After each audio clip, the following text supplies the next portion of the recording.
Yo, my people, umezemte. Ati for right now nguzaniye update zivuga ati ku muhanzi Papa Cyangwe ati Papa Cyangwe for right now ati kuri YouTube channel yiwe ati nuko yasubijeho za ndirimbo twagiye dukunda cyane cyane ziriya ndirimbo yagiye akora ari kwa Rocky ati ese bimezemte ati for right now nguzaniye update zivuga ati kuri aka kantu ho gato reka tukavugeho mbundi tumenye ese wagwani yibi bintu wagwani so turibuka neza cyase twibukiranya nuko higeze ko wasaga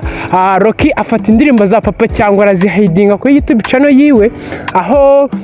byaje no gutera saga nyinshi cyane yo kuvuga ati se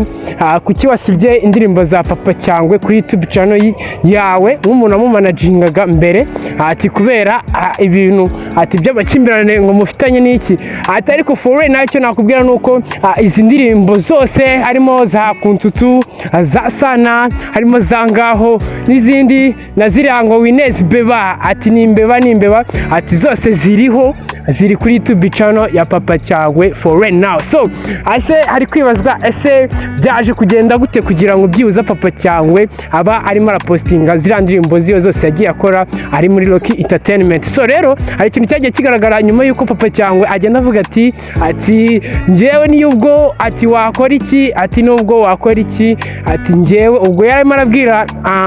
Rocky avuga ati njyewe icyo wankorera cyose ati nta kintu cyaba kimbwiye mu gihe njye nyifite ati akaboko ko kwandika lyrics zanjye ati n'ubwenge bwo gutekereza urukundo rw'irinjyana nkora ya afro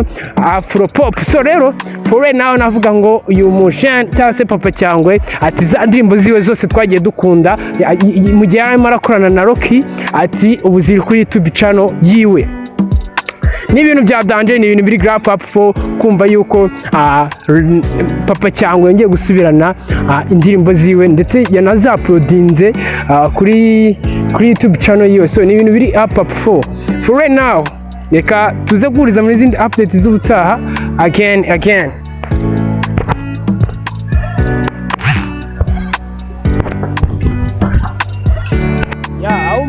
kabisa mugezaho updates zigiye zitandukanye ati nanjye nakubwira ati wagwan ase hari kwibazwa ese Papa Cyangwe na Rocky babagiranye ikintu kijyanye no kuba bavugana ku buryo bagomba kuba abahererekanya zino product zabo bagiye bagirana mu myaka yagiye itambuka so rero byashoboka yuko ko Papa Cyangwe yaba yaregereye Rocky cyangwa se umwe muri bo yaba Rocky cyangwa se Papa Cyangwe akegera umwe akamubwira ati kabisa ibintu noneho tugomba kumena umuceri tukabana amahoro aricyo benda bishoboka ko byibuza nka Papa Cyangwe cyangwa se Rocky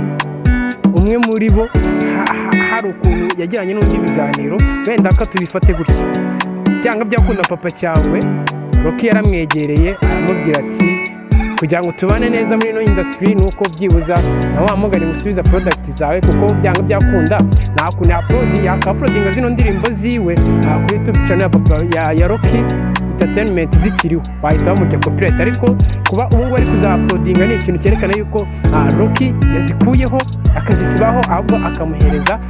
product yiwe yose so for right now ari kwibazwa se twitege iki noneho nyuma yuko tubonye yuko